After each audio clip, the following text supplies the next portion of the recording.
Hello, Shmulik. Hello, Lawrence. Hi, everybody. All the close to 100 participants already here from all over the places as Lawrence has been reading them out.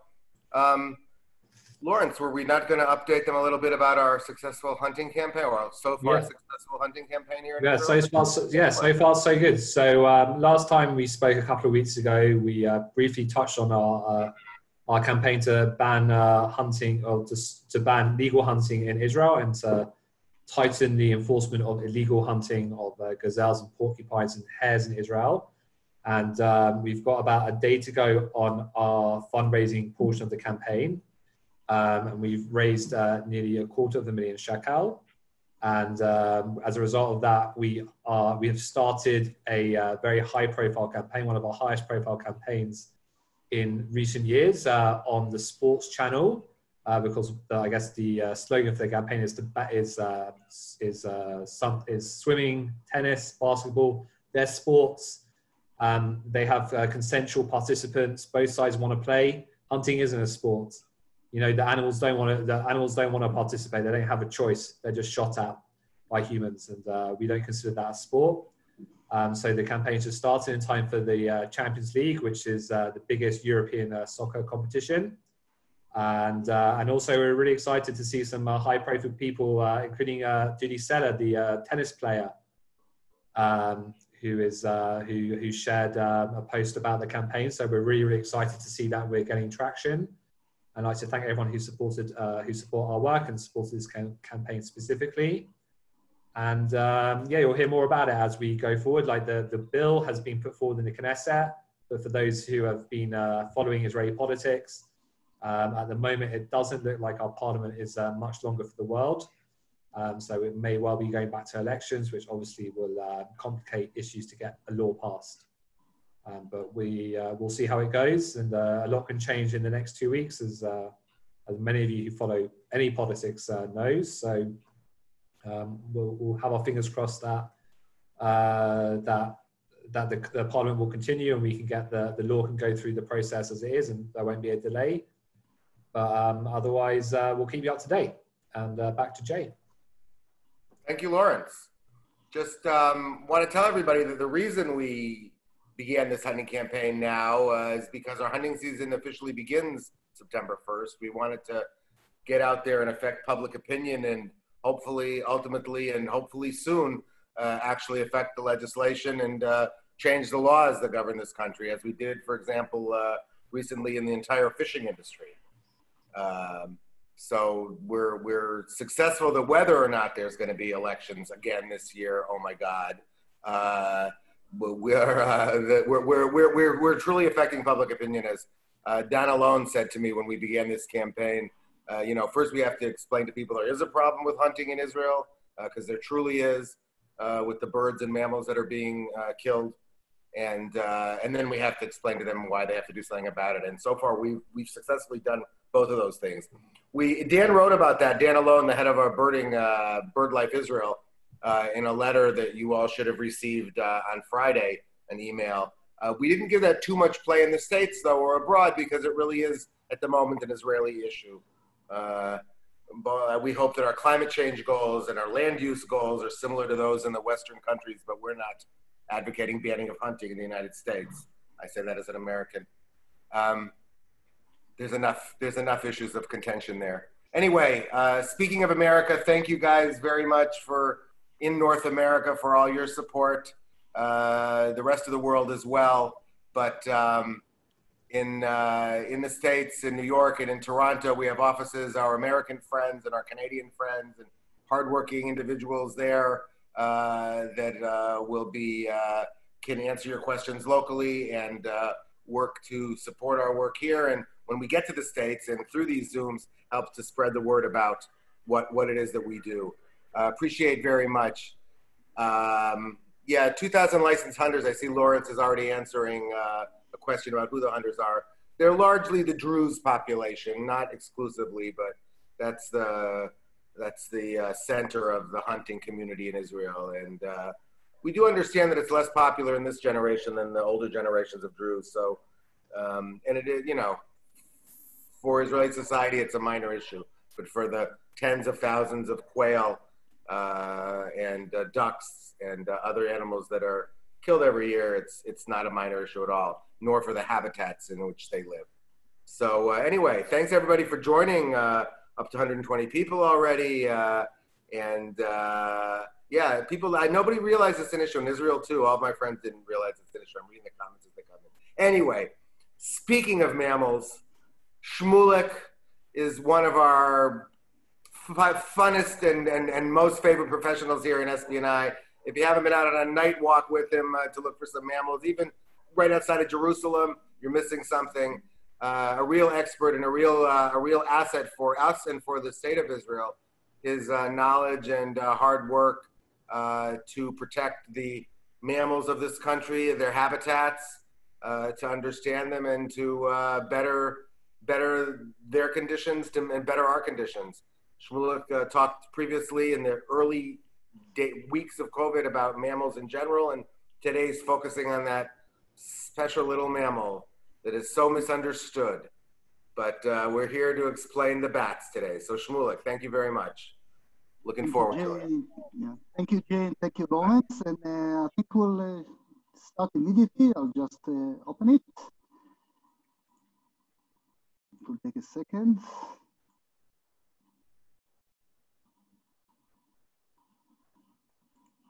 Whoops, sorry.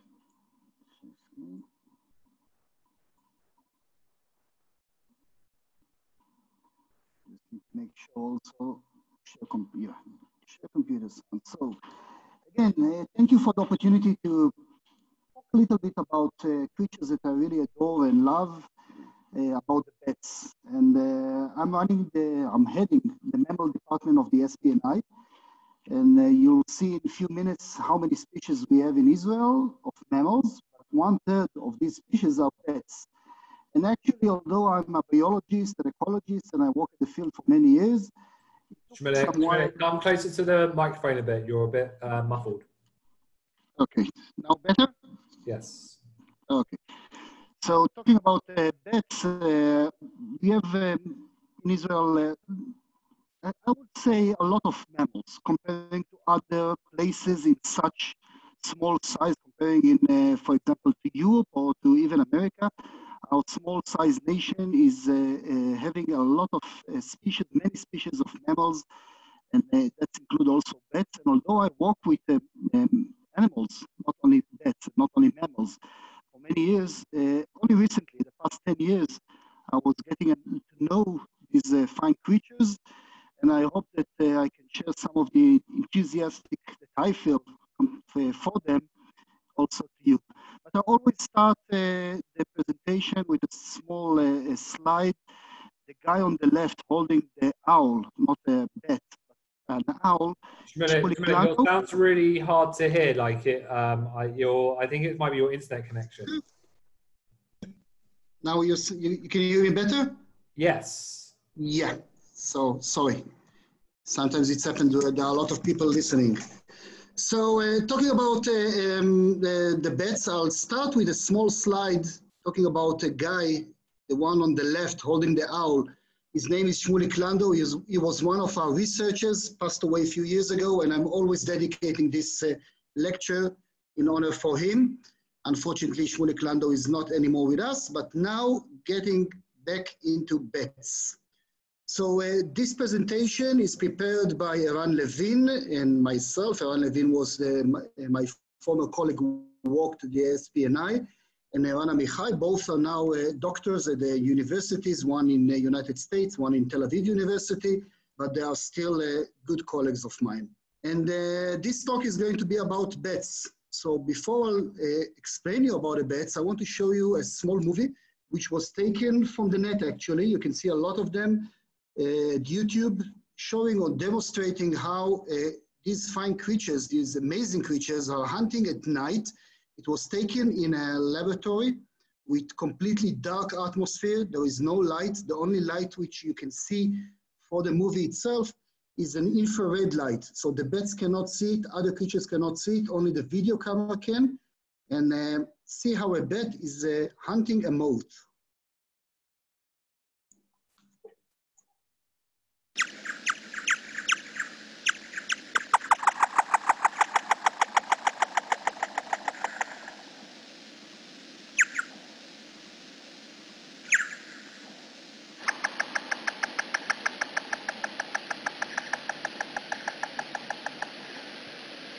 Again, in a complete darkness, the bat is actually see or can hear. You can see, we'll talk about it in a minute, and catch a flying moth, which I think that no other creatures could even see or feel, which is flying over next to it, and it does it, although the moth is trying to maneuver and escape the hunter.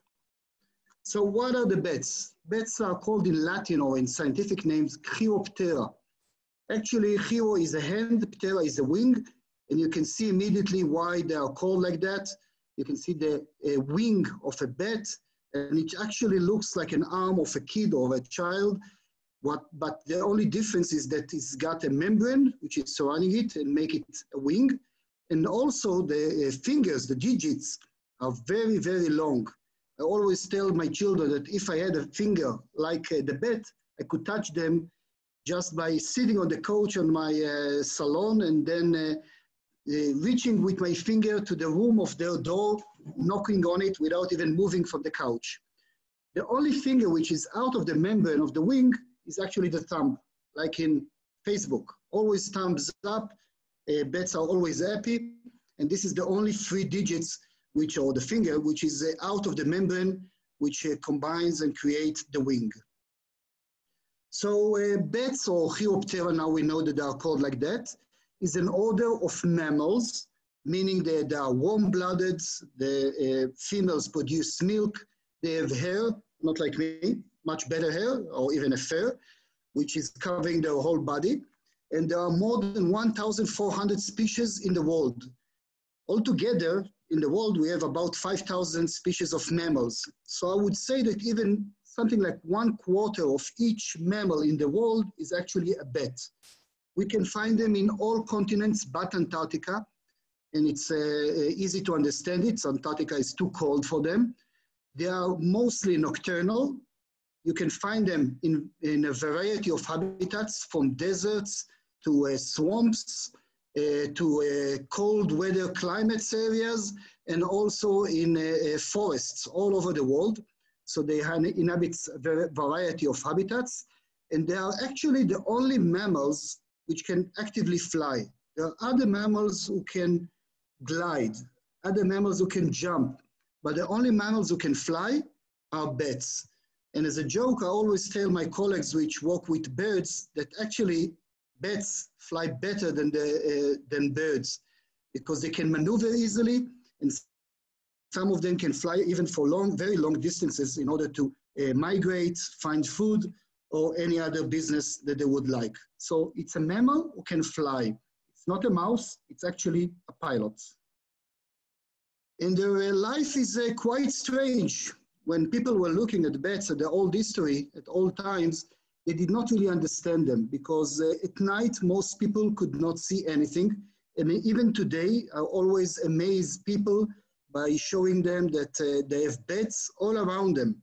And we'll see it in a minute later on in this presentation. Bats are actually sharing their habitats with us. They can be staying in our own houses or homes. They are in the cities and towns everywhere, all over, and there is no place without bats. But most people are not aware of their presence. And if they are aware of their presence, they look for them, they look very strange in appearance. So some people even misunderstanding them, as the description of this presentation was taken at the beginning, and have any kind of false negative thinking about the bats.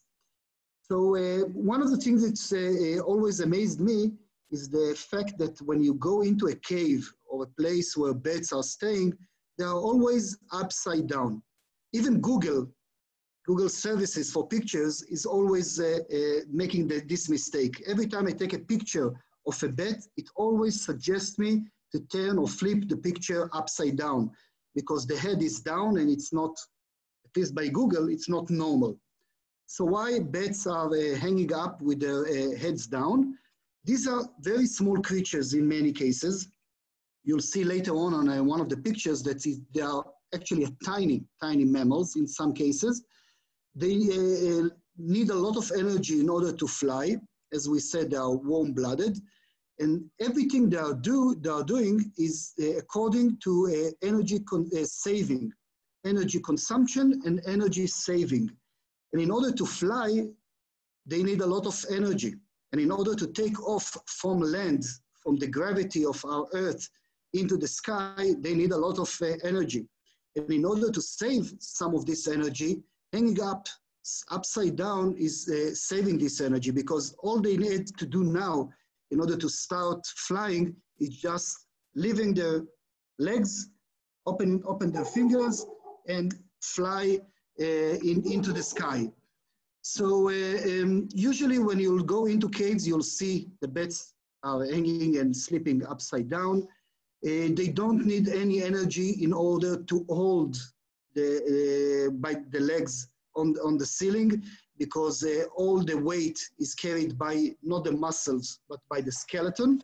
And it's quite common to see in caves, bats which are already dead and dried up, but still hanging on the ceiling like they are still living creature. And this is always something that's amazed me.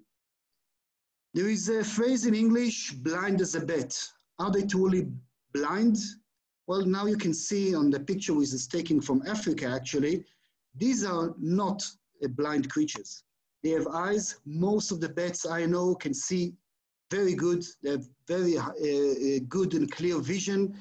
They can identify things by their eye seeing. Actually, I don't know if there is even one single species of bat which is completely blind. But in order to maneuver and fly at dark places like caves or at night, vision or eyes are not strong enough. You need something else. And bats have this sense, which is quite different from what we're used to, which is dependent not only on seeing, but also on hearing. And there was a researcher, an Italian biologist. He was actually also a vicar that lived at the 18th century, Lazaro Spallanzani, who made a research. He actually researched a lot of things, but also he investigated bats. And he did whatever he could at that period, at that time. He didn't have any machinery, he didn't have any microphones. There was no way to record the sounds of bats, but he could listen and he could see. And he did all kinds of experiments. One of them was very simple. He took bats, put them in a very dark room. He hung up on this room very lightweight and also almost invisible strings from the ceiling. And on the bottom of those strings, he hung up bells. And he released the bats. And what he could see and hear, he could hear actually the bat wings flying. He could hear bats squeaking, but he couldn't hear any bells, because the bats maneuvered in such a way that they didn't even touch the bells, so they did not make any sounds. He couldn't explain it, of course, because he didn't have any instruments. But what he said is that bats see with their ears, meaning by listening, they could have a clear vision of the surrounding area. And actually, he was right. And why was he right? Later on, only at the beginning of the 20th century, we had the tools which would allow us to listen to bats and understand the sound that bats create.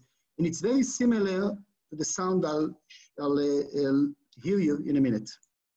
Oops, sorry, escaped. And this sound, sometimes you can listen to it in a very strange movies describing submarines at the beginning of the World War II, and it sounds like that. Right? Again. That's strange. Now.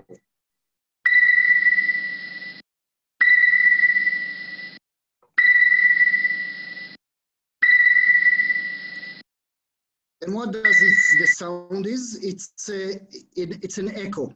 The man produces a sound which goes in the air, touch something or interact with something. It could be water, it can be stone, it can be whatever on the environment, and then returns to the one who made the sound, who can understand the length, for example, how far the sound reached and what did it met on its way. And we are using it a lot when we are shouting, for example, in canyons or in whales, but it's not sufficient enough for us to understand more than just the distance. But bats are using it in a much better way, which we call echolocation. And what is echolocation? Echolocation is making a sound, hearing the echo, and understanding the environment. And how does it work? I'll explain a few words about hearing range. We, humans, we can hear sounds at the range of 20 hertz to 20 kilohertz, meaning 20,000 hertz. I'll explain in a few minutes what is hertz. And that's only when we are youngsters. As long as we are getting older and older, our hearing range is getting decreased. So we cannot really hear as good enough as our child's. Echolocation in bats is in the range of 9 kilohertz, which is still in human hearing range, but up to 200 kilohertz, which is 10 times what humans can actually hear. So bats can make sounds that we cannot understand and we cannot hear. But if you remember Lazaro spallanzani, who heard squeaks, he heard the social calls that bats made to each other, probably complaining about this strange room and strange person who put them in a room with no food, only bells hanging up from the ceiling. So when they are talking to each other or making social calls, we can listen to it. But when they want to understand their environment and using echolocation, in most cases, we can hear nothing. So why is the frequency so high? A few words about physics. Frequency is measured by number of cycles per second. The unit which we are using is hertz. And wavelength is the distance over which the sound waves shape repeats. Make the long story short, if we have high frequency, it means that we have short wavelength. Why is it so important? It allows us to understand how the sound is moving in the air and how bats are utilizing it.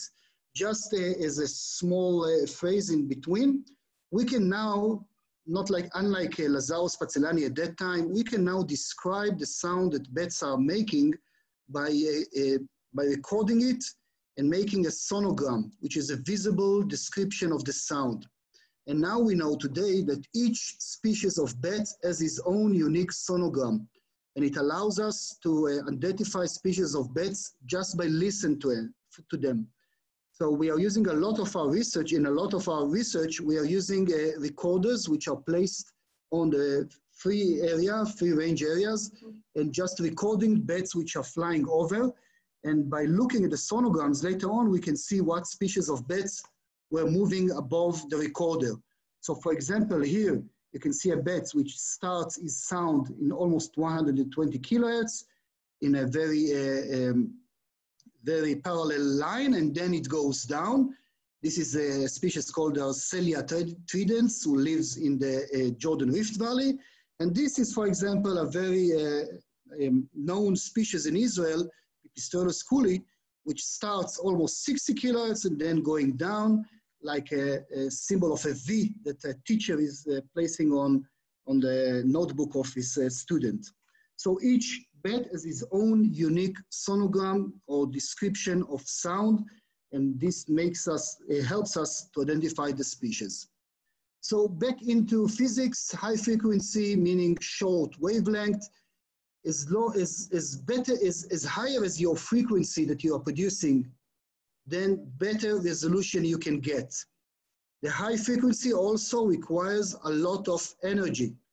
It's a species of bat that flies in the sky and always shouting. It requires a lot of energy. And if you are using higher frequency, you need higher energy consumptions. This is, for example, two species of bats which are you can see them in many places of the Mediterranean area of Israel. So Today, unlike at the time of Lazaro spallanzani, we can use sonograms, and we can also use bat detectors, which are machines with microphones that actually translate the sound of the bat to a sound that we can hear. And we can see two types of echolocation used by bats. One of them is used by horseshoe bats. These are bats which usually we can find in what we call closed environment, meaning forest, streams, near water, and places where usually these bats are flying in a very dense area where they have to see in close distance every single branch or every single obstacle that is found on the way. Usually they don't have to see for long distance, but only on the short distance, and they're using usually very high frequencies. Using these bat detectors, we can listen to these sounds, and it sounds a little bit like UFO. Let's try and hear it.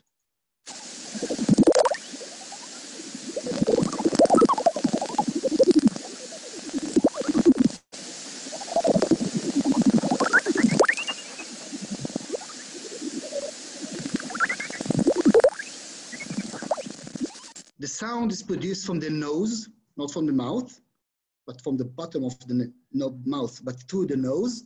And it can return as echolocation to these magnificent ears, which moves even separately in order to get the stereophonic sounds which come from all over, and allow the bat to understand exactly where he is, but not only where he is, but also where the insect he wants to eat is flying and how does it fly. And actually he can maneuver and even making all these calculations in order to find the moth, for example, at the right place at the right time and grab it, as we saw at the first movie. Another species of bats, the Noctula, which lives in the Upper Galilee and Golan Heights, is a species which usually try to find its food on open areas. It doesn't have to be afraid of obstacles on the way. It needs to find the mosquito or the cockroach on the ground far away from him. So what he needs is a lower frequency with the range is much higher, but with lower energy. And the sound he makes sounds a bit different, even very different from the one of the horseshoe bats, and it sounds like this.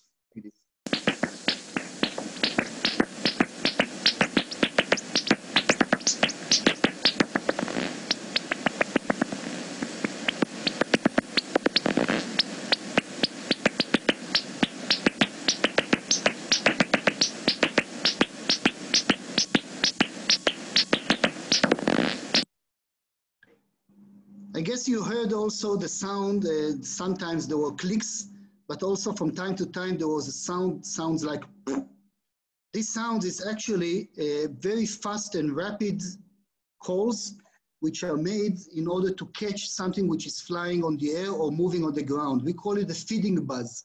When listen to this sound, we know that the Noctula now is trying to hunt something, because as long as he was clicking, it was like a picture. You don't need to use a video or very quick pictures in order to find where you are. Imagine yourself at night, waking up in order to go to the toilets. You don't really need, if you know if you're familiar with your house, you don't really need to open your eyes. You know that there is an obstacle there, an obstacle there. So you open it from one time to another, from 2 seconds here and 2 seconds there, and you know your way to the restrooms, for example. The same goes for the bat. But when he tries to hunt something which is also moving and trying to escape, he needs to have a fast, rapid pictures, like a movie, like a video, like an HD, not only 24 pictures per second, but maybe even 48 frames per second. And then the clicks are being produced in a very rapid way. It's not, now it's produced like very fast and rapid clicks. So these two types of echolocations are used by bats also in Israel. We are doing a lot of research trying to find these bats, even count them in some places, and we are using these bat detectors in order to find the right species and at the right time and listen to it, and then maybe we can even see it. Because later on you'll see how small they are. It's not easy to see them at night, but it's much easier to listen to them at night. So echolocation is a good method. It has pros of cons. For example, it allows the bats to have a very clear, good night activity without being dependent on light. It also enables them to use caves. There are very few species of animals that can actually live in caves, because living in a cave is, from one hand, very good. It's, the climate is quite stable. It's not too cold, not too hot, but it's so dark that if you are a normal animal that have to go at daytime or at nighttime out of the caves, usually finding your place in the cave at night is, or during daytime when it's very, very dark inside the caves, it's a mission impossible. There is no way to do it. But bats can make their own way in the caves using the echolocation easily.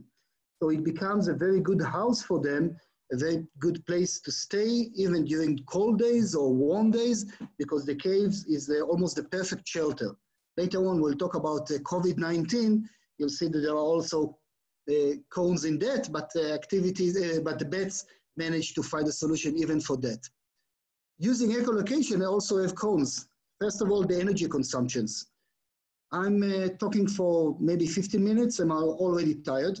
Imagine now a bat which has to scream, actually scream or shout all night, every night, for hours, just to find its way.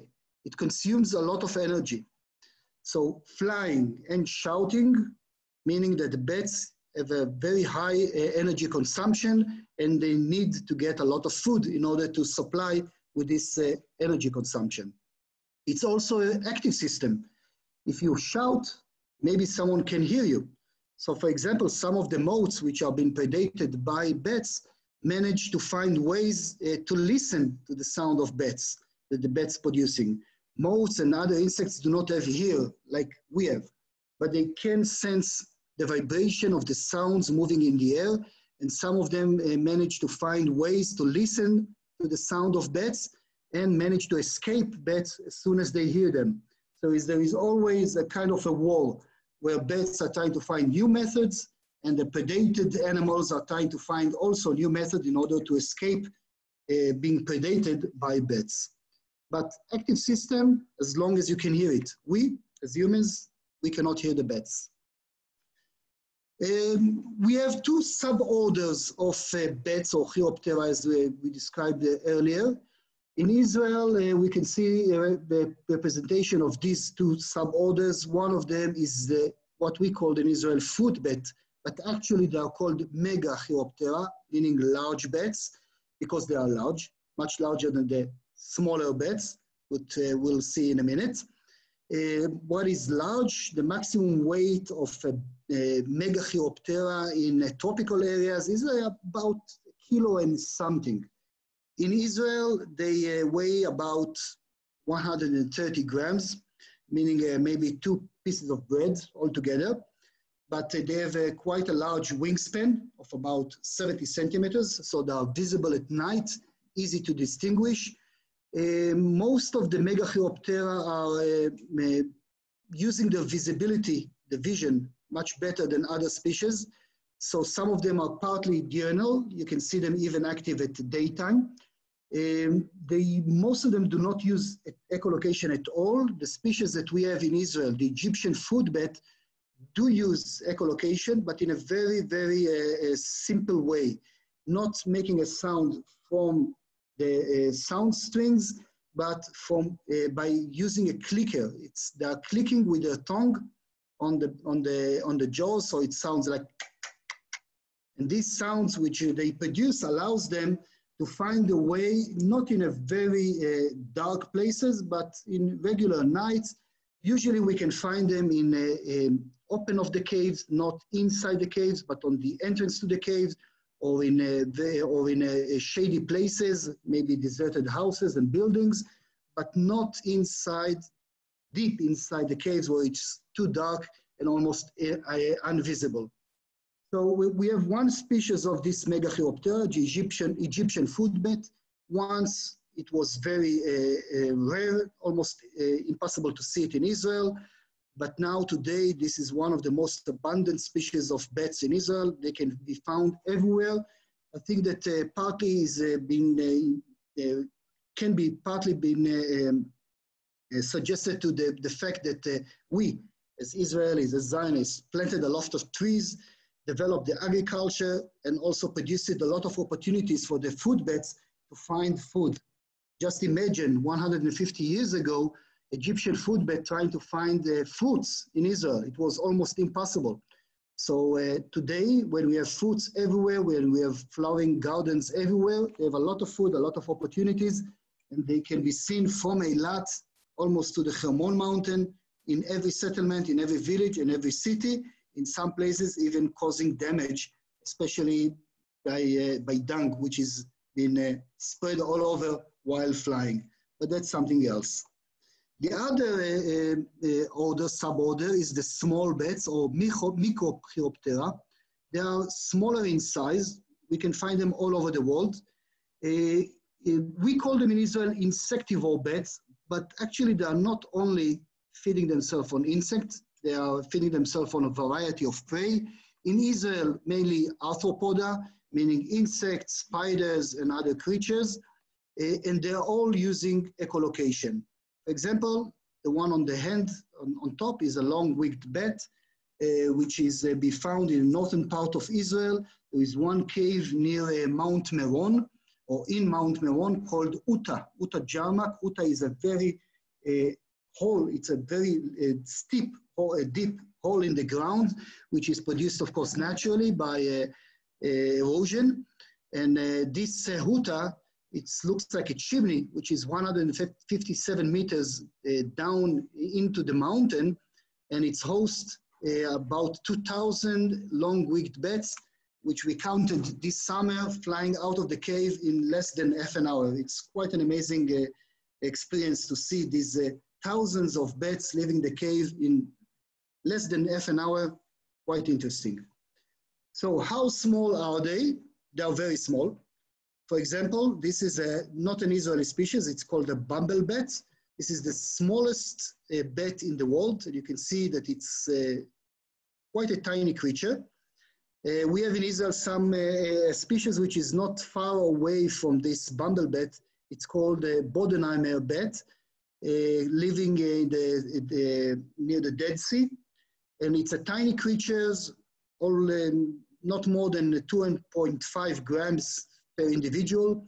And it's quite an amazing things to see that these tiny creatures, which are mammalian, in other species like rodents, we could expect these creatures will live not more than 2 or 3 years, but actually bats live long. They lived up to 25, even 30 years. I'm talking in the wild. We just found, for example, a bat which was banded 13 years ago in the Golan Heights and was found now. We don't know what was the age he was banded with or ringed. We put a ring on the wing in order to track these animals. And he was at least 15 years old and probably even more. And these tiny creatures live long. They live very long. So every time you see these tiny creatures, he's got a whole history behind him. So bats of the suborder Microchiroptera are quite small. Some of them weigh 2.5 grams, others 6 grams, others 20 grams. The maximum, the largest one in Israel is not more than 30 grams. So it's very small. It's like a spoonful of sugar. That's the average weight of a normal bat. So talking about other foods, there are some of the bats which eat fish. We also have one of these species in Israel. It's a very tiny creature, so it doesn't really catch the large carp, which is being prepared for, probably some of you know, for the gefilte fish, but very small, very tiny fish and other creatures that live at the bottom of, or on the surface of the water.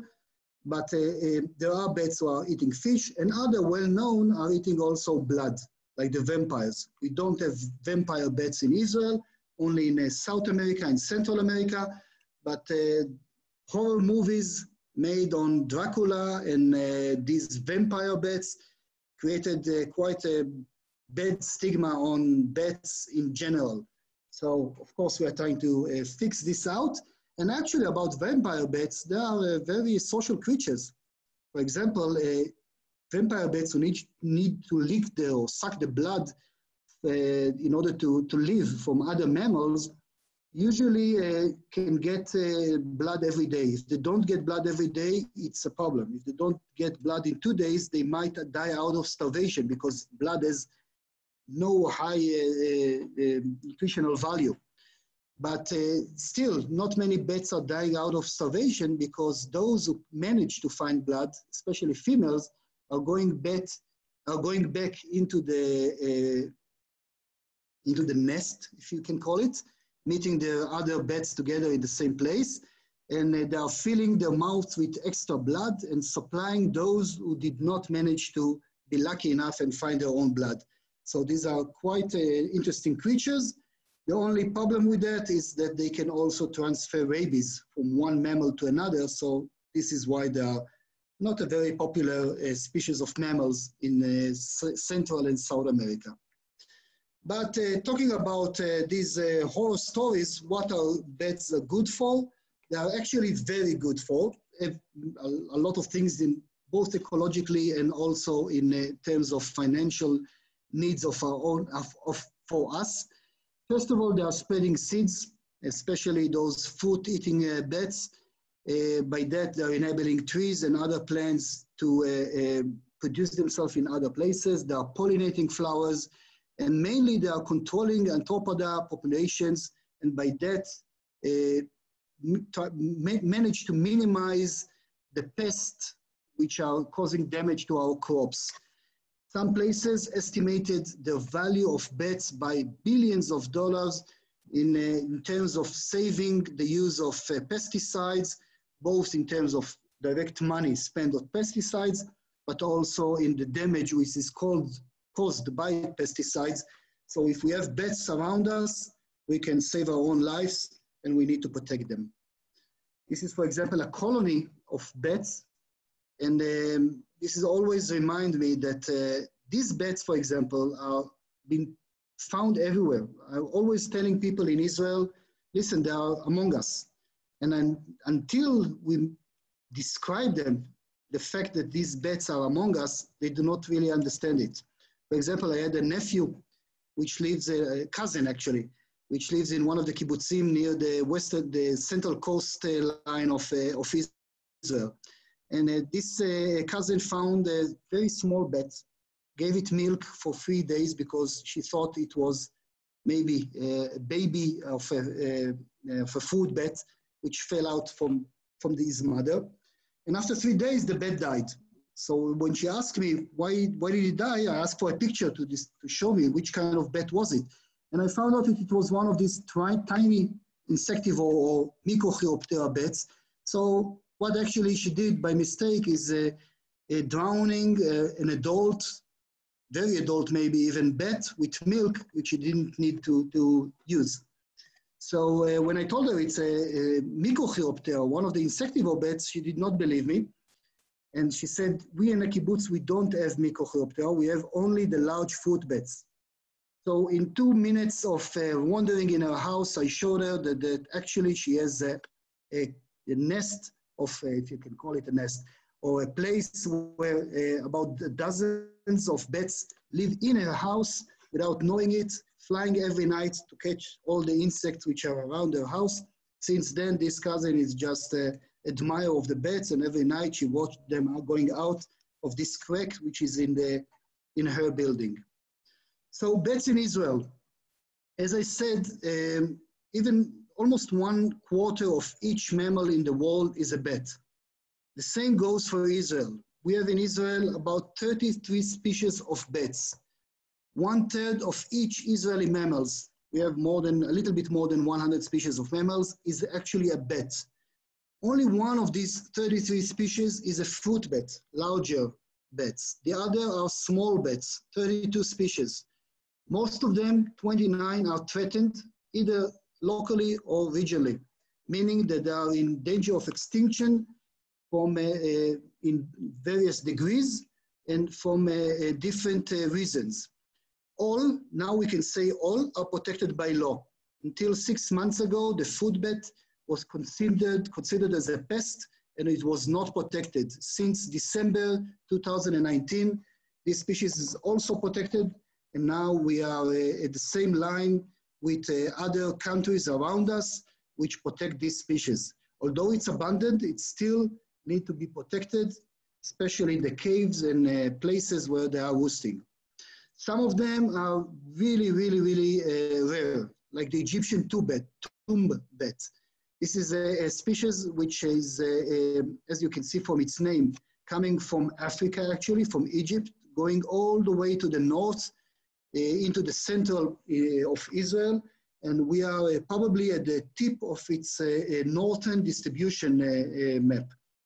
The Egyptian tomb bat, for example, we know of only one cave in Israel which hosts them. We can hear them, we can listen to them using these bat detectors almost everywhere in Israel, but we know only one place where they are staying in. So it's making it a very endangered species, because if this cave will be destroyed or visited by humans or damaged in one way or another, maybe we can lose a whole population. And we can see that there are some of these species, this is not the only species which is such in danger of extinction. There are still risks for the population of bats.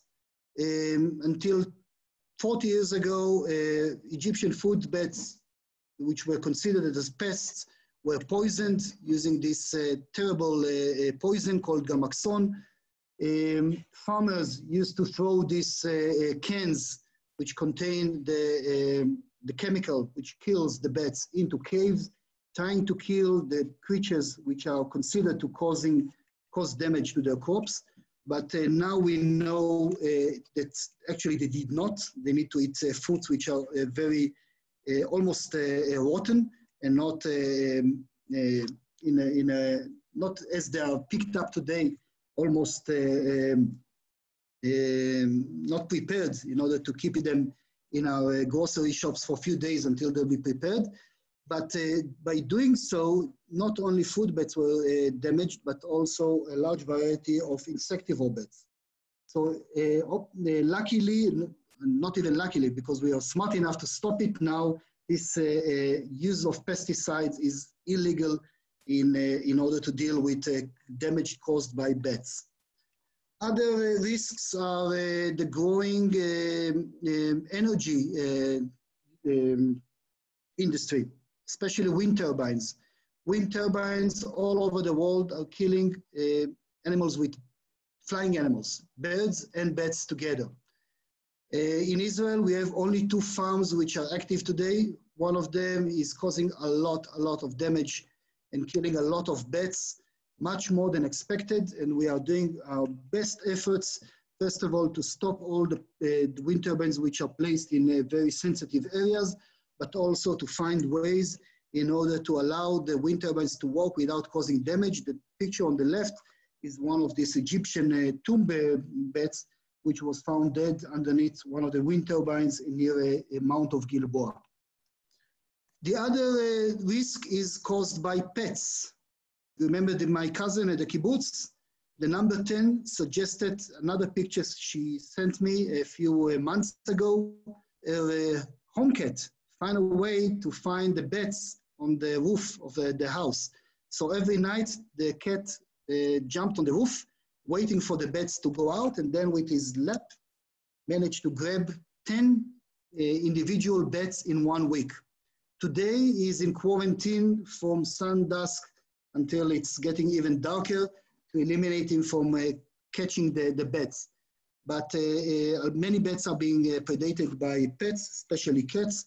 This is something also we are trying to solve by explaining people how to keep the cats in the house, how to control them, and how to live together with the cats, but without causing any damage to the bats which live around us. Another thing which may cause damage to bats or risk to bats is caving. From one end, cavers are almost sole source of information for new bats places or caves hosting bats, because they are checking each cave in Israel Most of them know how to deal with bats, and if they see bats in the caves, they are going out without disturbing them. But there are many other hikers and cavers, and people are using caves, and usually caves which are being visited a lot by humans are not hosting bats anymore. Bats are very sensitive to disturbances, and many species are just living places where they are being hiked or visited a lot or being used. For example, Bedouin shepherds are using caves in order to build sort of a pen for the cattle or for the goats and sheep. And usually it's on the open of a cave in order to create a sort of protection during the summer or winter. But these caves are usually not being used by bats anymore.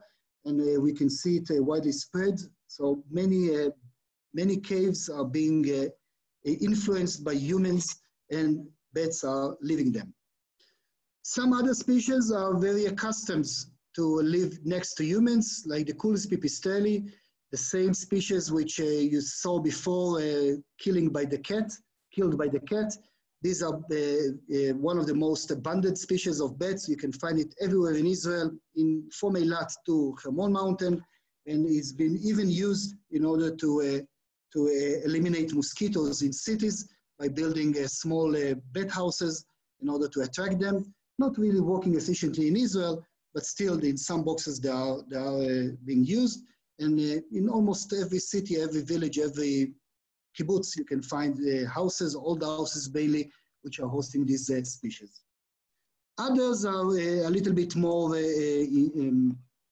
are less abundant, like the lesser red-tailed bat or the larger red-tailed bat. We can see mainly the Jordan Rift Valley, or the greater horseshoe bat, usually live individually in small places, or even the Geoffrey horseshoe bat. For example, these two species, the greater horseshoe bat and the Geoffrey horseshoe bat, one of them, the Geoffrey, comes from the south, the greater comes from the north, and they are meeting in Israel, European species, African and Arabian species, both finding the same place being used in the Jordan Rift Valley, for example, for vesting, and we can see a variety of species at the same place.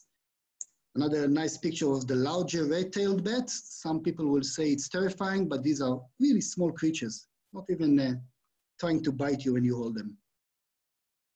In some places, we have unique species, like, for example, the Savis pipistrelle is being found at the Hermon Mountain.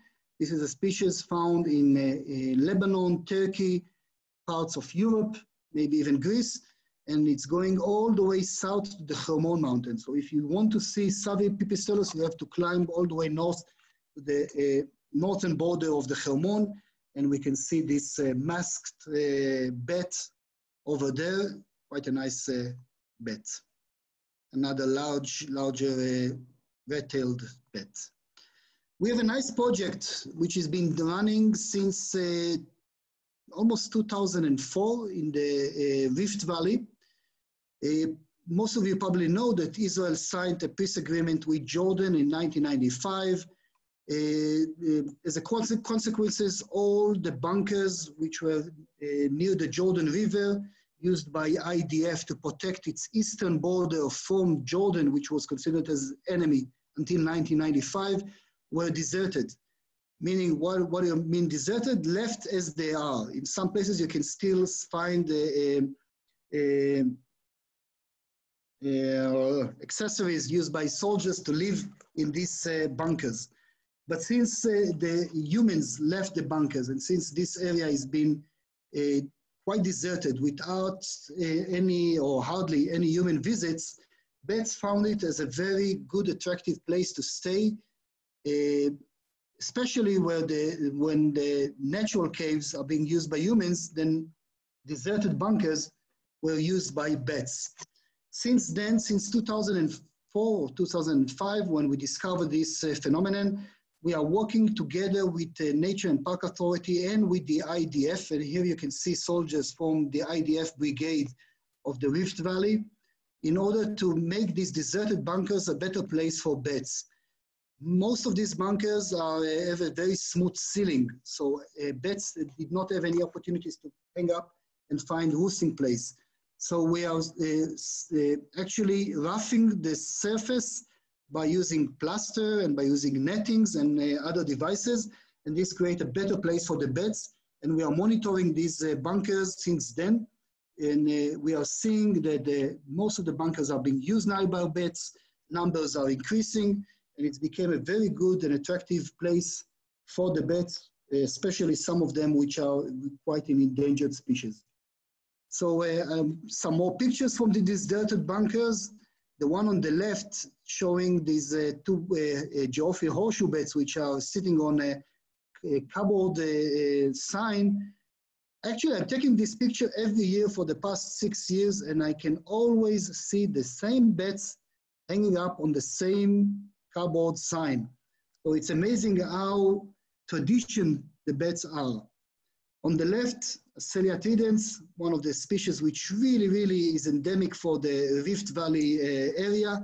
They love hot weather, and it's really hot there. Outside, the temperature can increase till 50 degrees Celsius and even more.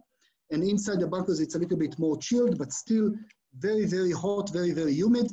And the picture on the right was taken last week. We entered the bunkers in order to count the beds, and you can see one of the lesser, the red-tailed beds hanging up on my ear. It's sort of a microphone that I had for a few seconds until it flew away. Maybe if you have a very good vision, you can see that there is a line on the back of the bed. This line are actually the legs of the pup, the baby, which is hanging up on the chest of this mother, and the legs are on the back. And the mother was carrying the baby everywhere she goes. It was a recently delivered baby, which she's still carrying on her belly. Now, COVID-19 and beds. This is a question which I've been asked. Shmulik, can I just cut you off here, because we're just getting to the top of the hour, and I'm conscious that it's people are going to leave. Slide. Okay, right, I'll just say very quickly before the last slide is that we'll be back in 2 weeks' time with a lecture from Rabbi Kuhl called "The Land is Our Shofar," which will be reflecting on, I guess, Rosh Hashanah and the relationship between Rosh Hashanah, the land, shofars, and all that stuff. And our season finale for this section of webinars will be in 4 weeks' time, where we'll have Alain Kakao and with several graduates from the Jerusalem Bird Observatory with us. But we're going to continue with COVID, with bats and corona, and questions and answers. And we'll stay as long as there are things to, as long as Shmulik has time and we have questions to answer.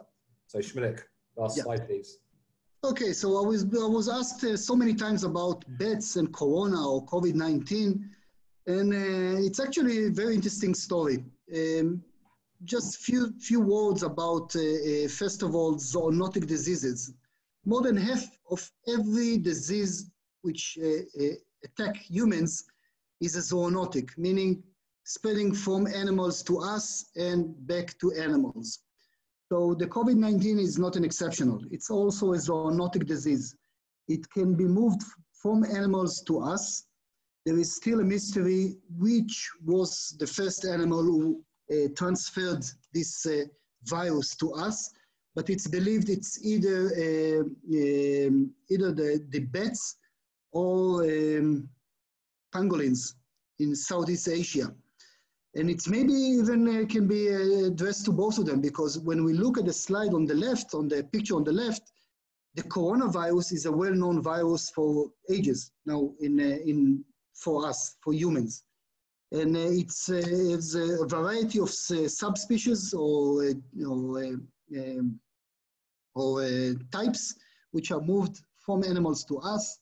Some of them are described here. Some of them are moved directly from bats to us, other to another transfer, like even camels to human beings or through cows and cattle. Usually the sickness is not pleasant, but it's not well distributed like with the coronavirus. But the COVID-19 virus was probably spread from bats maybe to pangolins, and from pangolins which were human consumed as a bush trade meat in Southeast Asia into humans, and from there back into other humans or even back to bats. The reason I was wearing this mask on the picture with the bat on my ear is because we are afraid to transfer now this COVID-19 to the population of bats in Israel. The opposite. We are quite afraid of contaminating the population. The virus is well distributed with bats, but unlike the situation with human beings, bats are not sick because of corona from all species. And the reason for that are probably two reasons. First of all, the body temperature is very fluctuant. It can be very high when they are flying and very low when they are sleeping, and bats used to sleep. So it's not as stable as with us, and that may affect the living of the virus inside the body of the bat. And also the immune system is not actually acting like our own immune system. One of the reasons why we are so sick because of COVID-19 is because our immune system is violently trying to fight the virus. It doesn't happen with bats. Bats can have the virus, hardly being affected. The immune system is not even trying to fight it. And that's the reason why they can carry it, but not being sick of it. Now, we know that there are many types of viruses of corona in Israel or in bats and in other places. There was a research being done in Lebanon and Egypt, finding viruses which were hosted by bats. But getting coronavirus, or especially COVID-19, directly from a bat to a human being is something which is quite rare, if not almost impossible. So unless you are eating bat, you don't have to be afraid of them. So that's the end of the story for my presentation, and I'll be happy to answer any question you have. I'll be happy to answer. Thank you very much, Shmulik. That was awesome. I'm just going to share my screen with all the useful information that people may want, and then we will get into question time. Oops, go away. Oh, I need to go back to the questions. So thank you very much. Everyone is saying thank you and how amazing you are, which I very much echo. So I guess, so I'm going to ask, there've been a few questions, first of all, about rabies and bats in Israel. So if I'm attacked by a bat, will I get rabies? I think is generally what people are asking. Actually, in Israel, we didn't find even one case of rabies in bats. In the United States, I know that people are dying out of rabies, which was transferred from bats. So as a precaution, all researchers which are dealing with bats and might be bitten by bats are being immunized against rabies. So myself and even my kids, we have a rabies vaccination every year, or every 2 years actually. But again, it will be very rare to get rabies from bats because they are such a small creature. If the rabies transferred from a fox to a bat, most chances that the bat will be eaten and not fly away with the rabies inside him. So it's, at least in Israel, we have no cases or not known cases of rabies from bats. Okay, well, that puts everyone at rest. And also, I think I had a question earlier today about Lyme disease. So bats are not going to give me any disease other than become Batman. I wouldn't say so. They can carry a variety of viruses. Oh, nice. So people who are walking very, very close to bats, going into caves, may get all these SARS, Lyme, whatever viruses you are afraid of, they can get it. But I don't know even one single case in Israel where humans living in a city, for example, even if they have bats in their house, getting something. But it's well known for researchers that you have to take precautions going into caves, like wearing a mask, keeping hygiene. It may be risky. Again, they can carry a lot of viruses without being sick. So I would take precautions. I will definitely be taking precautions. Like not going into a cave, I think is generally the precaution I'll take. No, not going into caves where there are bats, because the precaution is to protect the bats. There are many caves in Israel which are closed during, for example, the breeding season of the bats, in order to protect them. Yes, I understand that a lot. That's due to your research. So yep, that's how that's our impact. We conduct research and and tell the authorities how they should manage these places, and then they go off and manage them more effectively for nature. Okay, so there's a couple of questions about how bats hunt. So, Carlin asked how accurate are they? Like, how accurate are they? Are they? How accurate are they? Yeah, like, do they lose their prey often or not so much? No, first of all, they may lose. It's they are not machines. They are living creatures. Some do mistakes. But how accurate? For example, there are some species which are specialized in catching spiders. And they can catch them on the web. Wow. And catching on the web at night sounds very easy, but it's not. These are small creatures. The web can cause them damage to their flight ability. So what they do is they are maneuvering, finding the right location of the spider, comparing to the web. So either it's from the other side or from the other side, and then maneuvering in a very precise way in order to catch the spider on the web without touching the webs themselves. So they are very, very accurate. Some do mistakes, of course, but the echolocation is an amazing way to find your place at night or to find your way at night. Okay, so Miroslav asked whether basically a moth can hide from a bat by sitting on a wall, essentially. Yes, as I described before, it's because echolocation is actually using a sound. It's not a passive way to hunt. It's a very active way to hunt. And if you can hear the sound of the bat trying to prey on you, you can find ways in order to escape. So some of the animals, some of the arthropods are, for example, just when they hear a bat, they don't move. So the bat cannot identify them. Others, they can fly, close one wing and fall on the ground without the bat manage to identify the way that they are moving. It's like a F-16 trying to maneuver away from a guided missile. If it will fall in dramatically, the guided missile will not manage to pursue it. The same goes with bats. If the bat is trying to pursue a moth, which can listen to the sound that the bat is producing, it can close one wing and fall on the ground, and by that, losing the prey. So yeah, some animals manage to escape, and the bats are not fools by themselves. So in some cases, other species of bats are not using echolocation in a very passive way. They are just flying and listen, not even producing a sound, just listen to the squeaks and sounds of an animal walking on the ground. There is an example, a bat which is specialized in hunting scorpions in Israel. And most of his hunting techniques are by listening, not by producing sound, but listening to the sound of the scorpions walking on the ground. Okay, that's good, because that was my next question was about the about bats eating scorpions, and I remember watching it with one of the BBC documentaries. Yeah, and actually, this species, if you get bitten by him, it's very, it's not a nice, pleasant. Usually, when you are getting bitten by a bat, in most cases, you will not even feel anything, because they are such small creatures that their teeth are not managed even to cross through your skin.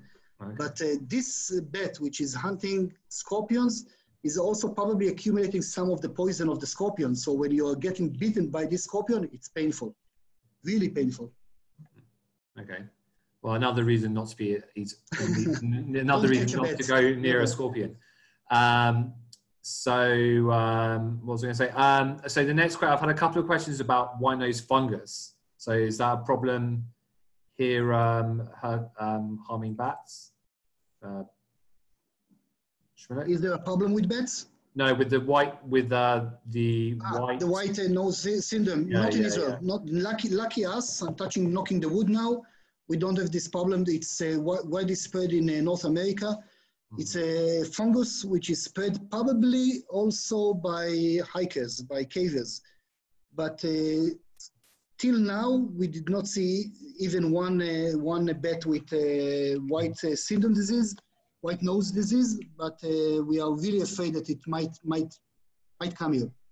Actually, the COVID-19, the coronavirus, and the fact that people are not moving globally as they used to, maybe will help to stop and prevent this spread of this disease, at least to our place.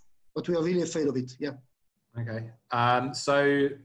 Rabbi Schwartzman asked on the question of hurting bats, if we play the sounds of the bat back to it, will we confuse it? No. There you go. First of all, the sound that you heard is a translation. It doesn't mean anything for the bats. So we have to use the same sound, but let's say it in a different way. If you remember the story about 2,000 bats leaving the cave in less than half an hour, they are all shouting, but still they manage to find their own way to listen to their own voice and get it back. It's even more interesting when it comes to raising pups. Usually the first days, the pups are being carried by the mother, but later on the mother leaves them on the ceiling of the cave and then she comes back. Now, babies, like babies, they do not stay in the same place. So they are moving, and there are many babies at the same cave. And I guess most of them are crying, "Mom, mom, mom, please come and feed me." But still the mother knows exactly where her baby is, and she managed to find it. So we are quite restricted by the technical abilities of ours. So we know to describe the sound, but we do not know how to describe most of the harmonies, the sounds which are attached to the main sound. So I guess it's like a child which is calling his mother, which maybe they live in a house where they have 8 floors, and only one kid calls mom, and the exact mom will pop out and say, "Here I am," because she knows to identify the sound of her own baby. So I guess that bats also know how to distinguish between their own sounds and other sounds, and they are very good at it. So we cannot, if you have a problem with bats and you are trying to buy a device to eliminate them from coming, there are all kinds of ultrasonic device, don't spend your money. It's not working. Okay. I feel a bit like the baby recognizing its mom's voice is a bit like me and my mom.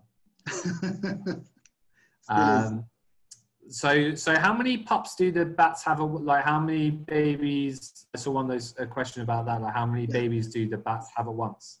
It depends on the species. Usually, most species have 1 baby per year. In some species, it can be even twins. Like the pipistrelle Kuhl, they can have twins. The fruit bat can have 2 babies in a single year, not at the same time, but in several months. But usually it's long-living creatures, so it means 1 baby per year, but for many years. Oh, wow. Okay, I'm gonna probably, because it's getting late and we will have to go to work tomorrow. So I'm gonna have, I guess, 2 more subjects to touch on.